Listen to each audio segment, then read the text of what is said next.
दोस्तों, आप UP PCS की तैयारी करते हो या फिर बीपीएससी की तैयारी करते हो या इवन आप किसी भी स्टेट पीसीएस की तैयारी करते हो, चाहे आप यूपीएससी की ही तैयारी क्यों नहीं करते हो, एक चीज सब कॉम्पिटिटिव एग्जामिनेशन में कॉमन है, वो ये है कि आप पढ़ाई तो किसी एक सोर्स से करो, सिलेबस तो किसी एक पर्टिकुलर सेट ऑफ सोर्सेस से आप कंप्लीट करो, लेकिन जब बात प्रैक्टिस की आती है तो आप जितना ज्यादा प्रैक्टिस करोगे, जितना अलग अलग सोर्सेस से प्रैक्टिस करोगे, उतना ही आपके लिए अच्छा होता है। पिछली बार मैंने वीडियो किया था जिसमें मैंने घटना चक्र की किताबों के बारे में जिक्र किया था, जिसमें मैंने बताया था कि किस तरीके से घटना चक्र की जो किताबें आती हैं पूर्वावलोकन के नाम से, उससे आप एमसीक्यूज प्रैक्टिस कर सकते हो और अपने तैयारी को टेस्ट कर सकते हो और इवन अपग्रेड कर सकते हो। पर आप में से बहुत सारे एस्पिरेंट भाइयों ने पूछा था, भैया कोई और सोर्स बताओ, घटना चक्र मैंने कर लिया है या फिर कोई और उसका अल्टरनेट बताओ। तो आज हम लोग रिव्यू करने वाले हैं दृष्टि आईएएस के इन किताबों के बारे में, जिनको वो कहते हैं प्रीलिम्स प्रैक्टिस सीरीज, जिसका नाम होता है शॉर्ट में पीपीएस जिसको कहा जाता है। इनकी 6 किताबों की ये सीरीज आती है। इसी के बारे में आज हम लोगों ने बात करना है। इस पूरे वीडियो में मैं आप सभी के साथ डिस्कस करने वाला हूं और किस तरीके से इसको यूज करोगे। इसमें बेसिकली क्या होता है कि आईएएस, पीसीएस और भी जितने एग्जाम है, एनडीए, सीएपीएफ, उन सारे एग्जामिनेशन के पीवाईक्यूज का ये टॉपिक वाइज संकलन है, ठीक घटना चक्र की तरह। तो हम लोग इसी के बारे में बात करने वाले कि इसको कैसे यूज करना है और किस तरीके से आप जिस भी एग्जाम की तैयारी कर रहे हो, चाहे बीपीएससी हो, यूपी पीसीएस हो या कोई भी एग्जाम हो, उसमें कैसे आप इसकी हेल्प ले सकते हो। तो सबसे पहले बता दें कि देखिए, इनकी जो पूरी सीरीज आती है वो ये 6 किताबों की सीरीज आती है, ठीक है, जिसको वो पीपीएस 1, 2, 3, 4, 5 और 6 कहते हैं। ठीक है, ये 6 किताब होते हैं, उनकी पूरी सीरीज आती है। और इसमें पहले अगर बुक के बारे में मैं आपको बताऊं तो देखो, जैसे पहला बुक इनका ये है जिसका नाम है prelims practice series history and art and culture. तो बेसिकली इसमें हिस्ट्री और आर्ट एंड कल्चर कवर होता है। और इसमें जैसे यहाँ पे देखो, उन लोगों का इनका मेंशन रहता है कि कितने क्वेश्चंस आप सभी को यहाँ पे दिए गए हैं इस किताब में।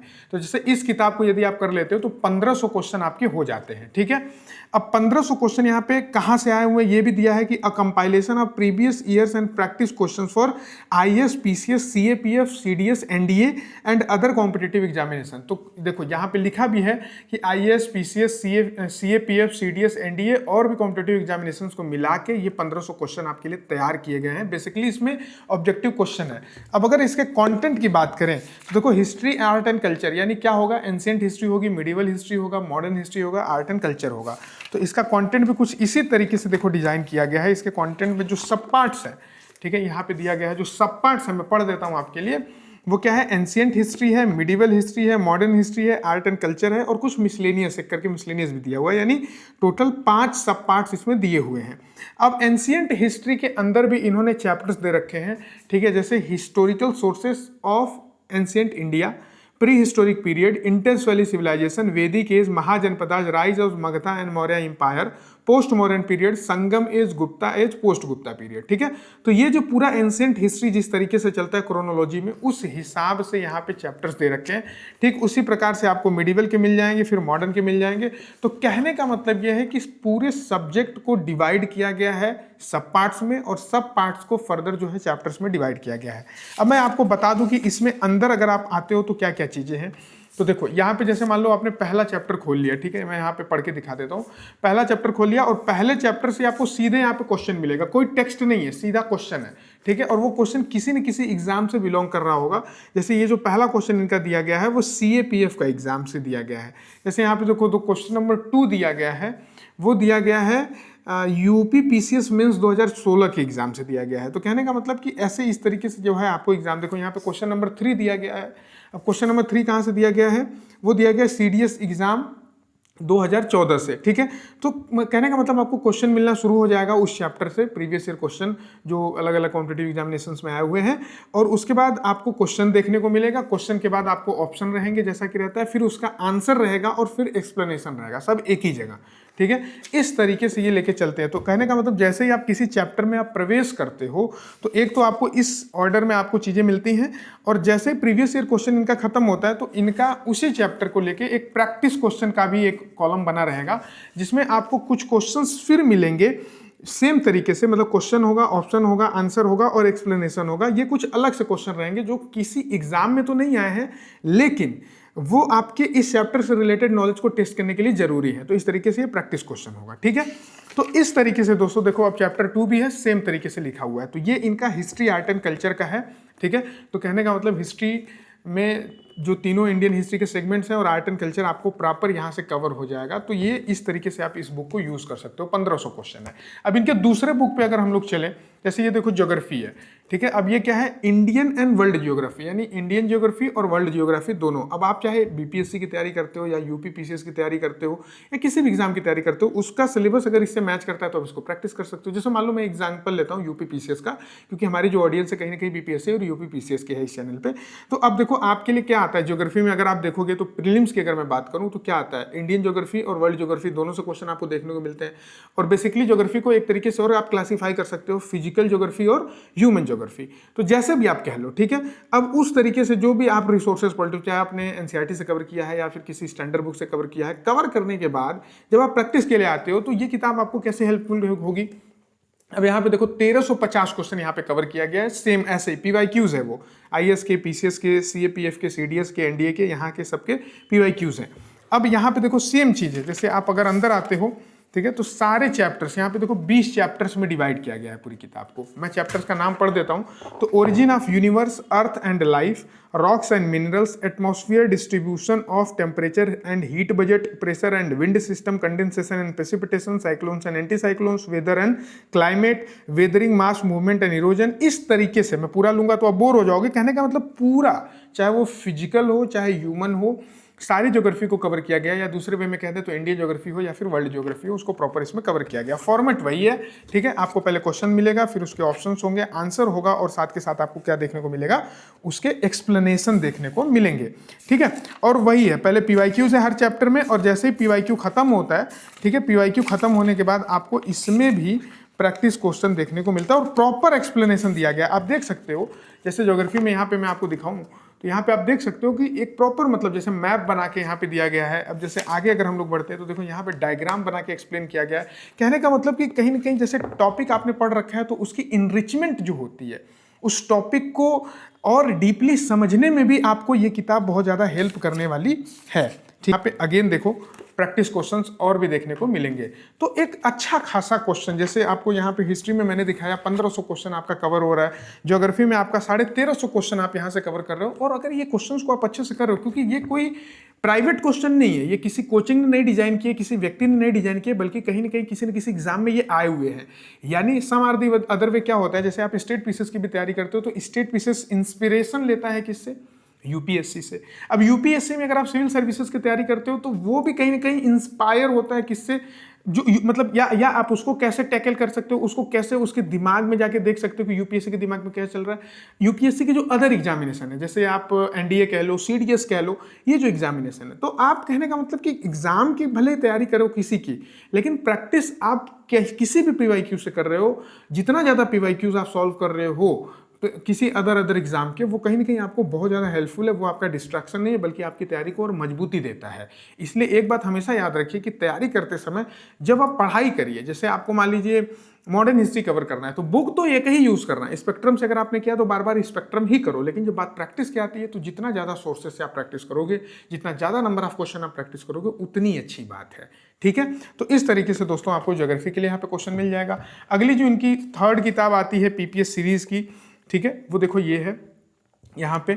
अच्छा, यहाँ पे दिया हुआ है थर्ड पार्ट ऑफ 7 बुक, तो इनका एक किताब करंट अफेयर का आता है, मेरे पास में 6 है। यहाँ पे करंट अफेयर वाला मैं आपको इसलिए नहीं दिखा रहा हूँ क्योंकि वो अपडेटेड नहीं है, और करंट अफेयर के लिए आई वुड नॉट रेफर कि आप इससे प्रैक्टिस करो करंट अफेयर की। करंट अफेयर के लिए आप मैगजीन करो, उसको रिवाइज करो, दैट इज एनफ, ठीक है। ये स्टैटिक पोर्शन के लिए मैं आपको केवल दिखा रहा हूँ। बेसिकली यहाँ पे 7 लिखा हुआ है, 6 किताबें मैं दिखा रहा हूँ, 7 किताबों की इनकी सीरीज होती है, ठीक है, ये ध्यान रखिएगा। अब यहाँ पे जैसे देखो ये इंडियन इकोनॉमी है, इंडियन इकोनॉमी से इनके 1200 सवाल हैं, ठीक है। 1200 सवाल आपको इसी तरीके से सेम फॉर्मेट में आपको देखने को मिलेंगे, ठीक है।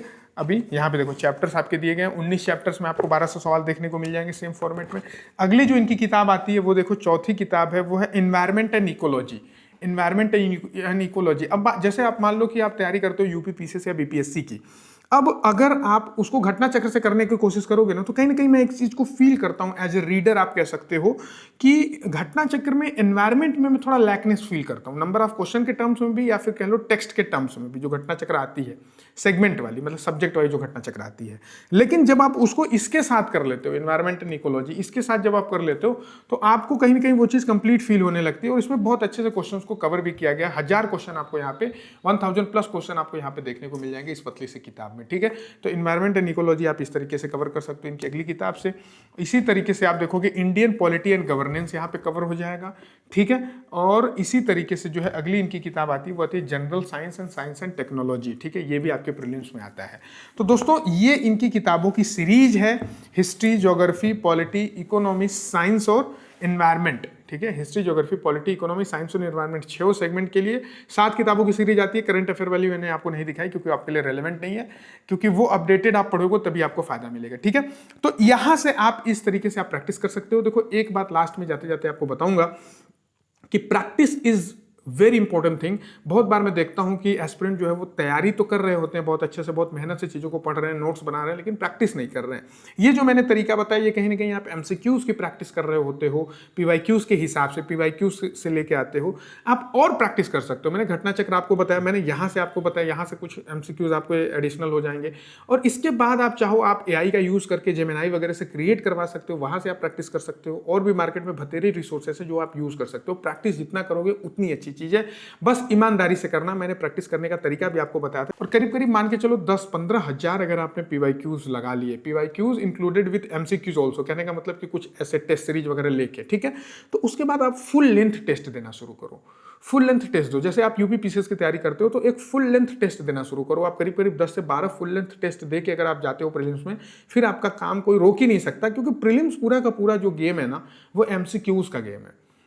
मैं जानता हूं पढ़ना जरूरी है, पर पढ़ने से ज्यादा प्रैक्टिस करना जरूरी है, एनालिसिस करना जरूरी है। अब मान लो एक फुल लेंथ पेपर आपने उठाया, ठीक है, एक टेस्ट सीरीज से ही मान लो एक फुल लेंथ पेपर आपने उठाया और 150 क्वेश्चन आप लेके बैठे। अब 150 क्वेश्चन को आपने किया, उसमें आप क्या करोगे, कुछ तो छोड़ दोगे, क्वेश्चन आपको नहीं आएगा, ऑब्वियस सी बात है, रियल एग्जाम में भी आप छोड़ते हो। कुछ आप करोगे वो गलत होगा और कुछ करोगे आप सही होगा। जब आप इसका प्रॉपर एनालिसिस करोगे कि जो मैंने छोड़ा वो क्यों छोड़ा, क्या वो छोड़ने लायक था, क्या वो कुछ ऐसा था जो कि बहुत लोग उसको छोड़ देते, या फिर एक कॉमन चीज थी जो केवल मेरी मिस्टेक है।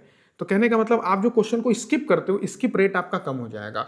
दूसरा, जो गलती हुआ वो क्यों हुआ, जब मैंने उस क्वेश्चन को अटेम्प्ट किया तो वो गलत क्यों हुआ, ठीक है। तो आप इस पे एनालिसिस करोगे, तो आप जब उसके ऊपर दोबारा आप काम करोगे, उन वीकनेसेस को लिखोगे और उसके ऊपर काम करोगे। कई बार तो देखोगे आपको सिली मिस्टेक्स मिल जाएंगे, उसके ऊपर आप काम करोगे और फिर उसके बाद अगला फुल लेंथ टेस्ट दोगे 150 क्वेश्चन का। तो इस तरीके से आप देके चेक करोगे कि आपके नेट क्वेश्चन कितने सही हो रहे हैं। जैसे 95 क्वेश्चन अगर मैं प्रीलिम्स क्वालिफाई कर रहा हूं, तो क्या 95 क्वेश्चन अब मेरे बनने लग रहे हैं? नहीं बन रहे हैं, तो मुझे किस पोर्शन पे काम करके अपने टारगेट को अचीव करना है, 95 क्वेश्चन वाले को या 100 क्वेश्चन वाले को, जिसको भी आपने बना रखा है। इस तरीके से मेरे दोस्तों आपको अपने तैयारी को शेप देना होगा, क्योंकि प्रीलिम्स का कोई सिलेबस नहीं होता, चाहे वो कोई भी एग्जाम हो, यूपीएससी हो या स्टेट पीसीएस का कोई भी एग्जाम, बीपीएससी हो, यूपीपीएससी हो या यूपीपीएससी के और एग्जाम, जैसे आरओ ले लो, अभी बीईओ की बात चली है उसको ले लो, कोई भी डिफाइंड सिलेबस नहीं होता। उसमें केवल सब्जेक्ट दिया है कि history, geography, polity, economy, science से क्वेश्चन आएगा, करंट अफेयर से क्वेश्चन आएगा, यूपी स्पेशल से क्वेश्चन आएगा या बिहार स्पेशल से क्वेश्चन आएगा। लेकिन आपको क्या करना है, एक मिनिमम सोर्सेस उसको कवर करके कहीं ना कहीं प्रैक्टिस करके ही अपने आप को इतना मजबूत करना है कि वो एमसीक्यूज को टैकल करने की हैबिट आपके अंदर आ जाए। और एक तो एमसीक्यूज को टैकल करने की हैबिट, दूसरा जिस पेपर में आप पार्टिसिपेट करने जा रहे हो उस पूरे पेपर का स्ट्रक्चर, इतनी बार आप उसको फुल लेंथ पेपर दे दो कि आपके दिमाग में आए कि हाँ यार पेपर ईजी रहता है तो मेरे को इतना क्वेश्चन अटेम्प्ट करता हूँ तो मैं क्वालिफाई कर जाता हूँ, पेपर टफ रहता है तो इतने क्वेश्चन मैं करता हूँ। ये चीजें आपके दिमाग में पहले स्ट्रक्चर्ड रहना चाहिए, न कि आप एग्जामिनेशन हाल में जाके पेपर देख के अपने प्लानिंग को बनाओ। इस तरीके से this is called actual preparation, इसको प्रिपरेशन कहते हैं मेरे भाई। केवल बैठ के वीडियो लेक्चर देखना, पढ़ते रहना, नोट्स बनाते रहना और कई बार हिम्मत पड़े तो उसी नोट्स को रिवाइज करना, ये तैयारी नहीं होती। उम्मीद करता हूं मैं आपको अपनी बातें बताने में सक्षम हुआ हूं।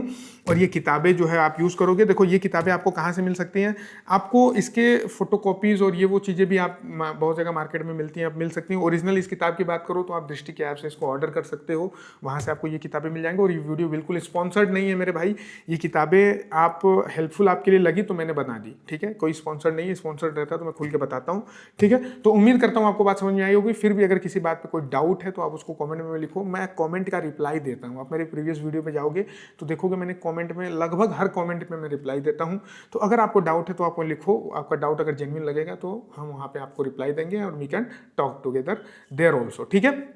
और बाकी अगले किसी टॉपिक पे आप वीडियो चाहते हो, कुछ चाहते हो तो उसके बारे में भी आप कमेंट में लिख सकते हो। मिलते हैं फिर अगले किसी वीडियो में।